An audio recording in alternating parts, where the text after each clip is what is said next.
దేవుడు వెలుగై ఉన్నాడు. దేవుడు వెలుగై ఉన్నాడు. ఆయనలో చీకటి ఎంత మాత్రము కూడా లేదు. దేవుడు వెలుగై ఉన్నాడు. ఆయనలో చీకటి ఎంత మాత్రము లేదు. మన దేవుడు ఏదైతే మనం కోల్పోయామో ఆ కోల్పోయిన దాన్ని ఆయన రిస్టోర్ చేయాలనుకుంటున్నాడు. మనం కోల్పోయిన ప్రతి దాన్ని కూడా ఆయన రిస్టోర్ చేయాలనుకుంటున్నాడు. నువ్వు ఏదైతే కోల్పోయావో, నువ్వేదైతే నష్టపోయావో ఆ నష్టపోయిన దాన్ని దేవుడు తిరిగి ఇవ్వాలి అనుకుంటున్నాడు. అందుకే అంటాము hour God is a great restorer. మన దేవుడు గొప్పగా కూడా పోయిన దాన్ని తిరిగి ఇచ్చే దేవుడు అనమాట. నువ్వు ఏదన్నా సరే నువ్వు కోల్పోయితే, ఏదైనా సరే నువ్వు నష్టపోతే దాన్ని దేవుడు తిరిగి నీకు ఇచ్చే దేవుడు.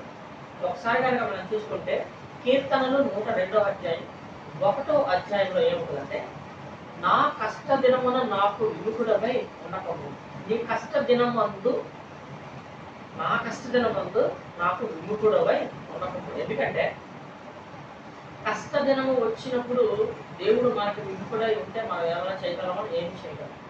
కానీ నీ కష్టదినమందు దేవుడు నీకు తోడై ఉంటే ఆ దేవుడు నీకు విడుదల దయచేస్తాడు. ఆ కష్టంలో కూడా నీకు ఎలాంటి నష్టం ఒకవేళ జరిగినా సరే ఆ నష్టాన్ని దేవుడు రిస్టోర్ చేస్తాడు. నీకు ఎంత నష్టం వచ్చిందో అంత నష్టాన్ని దేవుడు కూడా నీకు తిరిగి ఇచ్చేస్తాడు.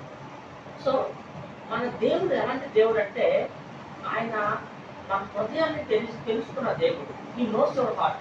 ఆయనకి నీ హృదయం ఏంటో తెలుసు. ఆయనకి నీ హృదయం ఏంటో తెలుసు. Hour God knows the heart. నీ హృదయంలో ఏ ఇంటెన్షన్తో నువ్వు ఉన్నావో ఆయనకు తెలుసు. నీ హృదయంతో నువ్వు ఏ ఇంటెన్షన్లో ఉన్నావంటే భయంతో ఉన్నావు, భయముతో. అందుకని ఏమంటారంటే, నేను యెహోవాకు మొరపెట్టి తిని ఆయన నాకు కలిగిన భయములన్నిటిలో నుండి నన్ను విడిపించాను. నీ హృదయంలో ఏముంది? భయం ఉందా? దిగులు ఉందా? అయితే చూడండి, దేవుడు అంట, నేను దేవుడికి మొరపెట్టి తిని ఆయన నాకు కలిగిన భయములన్నిటిలో నుండి నన్ను విడిపించాను. నీకున్న ప్రతి భయములో నుంచి దేవుడు నేను విడిపించాడు. దావీదు కూడా అతనికి ఉన్న భయములన్నిటిలో నుంచి కూడా ఆయన విడిపించాడు. మనం ఎప్పుడైతే భయపడతామో, సో అది మన విశ్వాసం కలిగి ఉన్నామంటే అర్థం ఏంటంటే, నా దేవుడు నాకు తోడై ఉన్నాడు.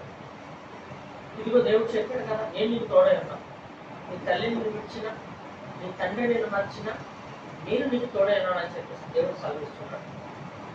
దేవుడు తోడై ఉన్నాడు. మన విశ్వాసం దేని మీద ఉంటుంది? డబ్బుల మీద ఉంటుంది. మళ్ళీ మనసేపు ఓకే నా దగ్గర డబ్బులు ఉన్నాయి చేయగలుగుతారు. డబ్బులు లేకపోతే విశ్వాసం తగ్గిపోతుందమ్మో, రేపటి నుంచి నేను ఎలా బతకాలి, రేపటి నుంచి నేను ఎలా జీవించాలి, రేపటి నుంచి నేను ఇంటి రెంట్ ఎలా కట్టాలి, రేపటి నుంచి నేను కరెంట్ బిల్ ఎలా కట్టాలి అని చెప్పేసి రకరకాల ఆలోచనలు వస్తూ ఉంటాయి. సో నీ విశ్వాసం డబ్బు మీద ఉందా? నీ విశ్వాసం దేవుడి మీద ఉందా? సో నీ విశ్వాసం డబ్బు మీద ఉంటే ఒకలా ఉంటుంది, నీ విశ్వాసం దేవుడి మీద ఉంటే ఒకలా ఉంటుంది. ఎందుకంటే దేవుడు సకల ఐశ్వర్యాన్ని ఆయన కలగచేసిన వాడు.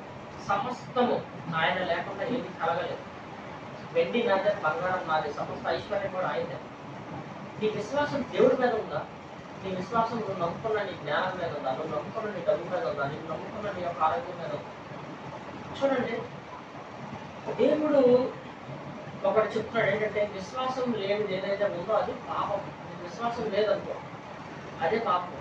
విశ్వాసం లేని నేను నీకు తోడై ఉన్నాను, నేను నిన్ను కాపాడతాను, నువ్వు భయపడాల్సిన అవసరం లేదు, నువ్వు దిగులు పడాల్సిన అవసరం లేదు. ఎందుకు దిగులు పడాల్సిన అవసరం లేదంటే, నేను నీకు తోడై ఉన్నాను, అందుకని నువ్వు దిగులు పడాలి. నేను నీకు తోడుగా లేననుకో, నువ్వు దిగులు పడ్డావంటే ఒక అర్థం ఉంది. అది నేను నీకు తోడైనట్టుగా నువ్వు దిగులు పడాల్సిన అవసరము లేదు. నువ్వు ఏదైతే బలహీనత ఉందో ఆ బలహీనతను బట్టి నువ్వు భయపడాల్సిన అవసరం లేదు. ఎందుకంటే మన దేవుడు బలహీనతని బలంగా మార్చే దేవుడు. మన దేవుడు బలహీనలకు బలం ఇచ్చే దేవుడు. మన దేవుడు శక్తి లేని వాళ్ళకి శక్తినిచ్చే దేవుడు. అది మన దేవుడు. సో మన బలం వల్ల కాదు, మన శక్తి వల్ల కాదు. దేవుడు చూడండి, నువ్వు చెయ్యాలి అనుకునేది ఒకటి, నీ తలంపులు ఒకటి, ఆయన తలంపులు ఒకటి. మనం అనుకున్న కానీ అన్ని జరగాలని అవసరం లేదు. కొన్నిసార్లు మనం అనుకున్నది ఒకటి, జరిగేది ఒకటే ఉంటుంది. కానీ నువ్వు అనుకున్నదే అన్నిసార్లు జరగాల్సిన అవసరం లేదు. దేవుడికి కొన్ని కొన్ని ఆలోచనలు నీ మీద ఉన్నాయి. దేవుడికి కొన్ని కొన్ని ప్రణాళికలు నీ మీద ఉన్నాయి. నా బిడ్డ నన్ను నమ్ముతున్నాడా, నా బిడ్డ నన్ను విశ్వసిస్తున్నాడా, ఈ కష్ట సమయంలో కూడా నన్ను నమ్ముతాడు, ఈ సమయంలో కూడా అతను నా మీద ఆధారపడతాడు. ఇప్పుడు చూడండి, దేవుడు ప్రేమ స్వరూపై ఉన్నాడు. చూడండి, ప్రేమలో భయం లేదు, ప్రేమలో భయం లేదు. అలాగే ప్రేమలో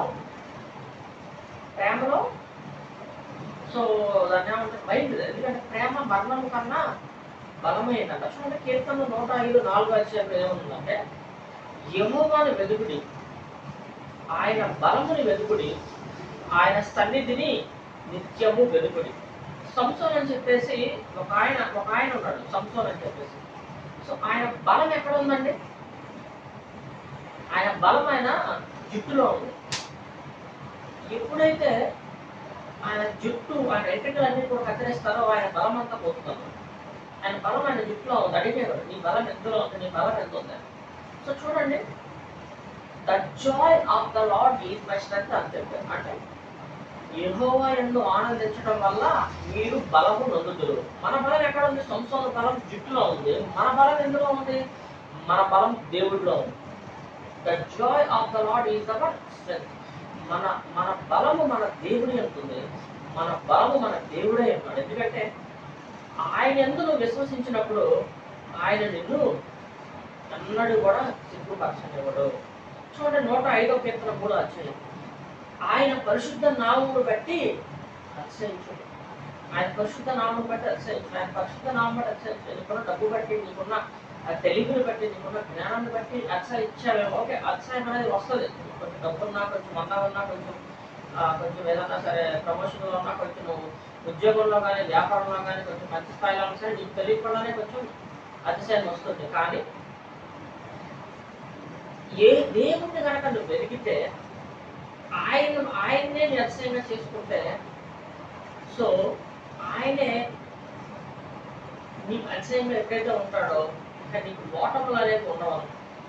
చూడండి, మనందరం మనం పట్టుకున్న రాజ్యం అనేది ఈ రోజు కాకపోతే రేపైనా పడిపోతుంది. మనందరం మనం చేసుకుంటే ఈ రోజైనా రేపైనా పడిపోతుంది. కానీ దేవుడు కనుక ఆ రాజ్యాన్ని కట్టాడు అనుకోండి, అది యుగాలు పెడుతుంది. సో నా అంతా నేను ఏదైనా కట్టుకుంటే అది ఉండాల్సిన అవసరం లేదు. కానీ దేవుడు కనుక కట్టాడంటే యుగాలు ఉంటుంది అనమాట. దేవుడు ఖచ్చితంగా మనకు తోడై ఉండగా మనకి విరోధి ఎవరు లేడు, విరోధి ఎవరు ఉండడు.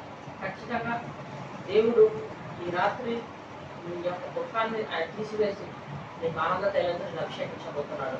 నన్ను నమ్ముతున్న వెంటనే సరే నేను హృదయంలో విశ్వసించు, దేవుడు అద్భుత కార్యాలు చేయబోతున్నాడు. ఆమె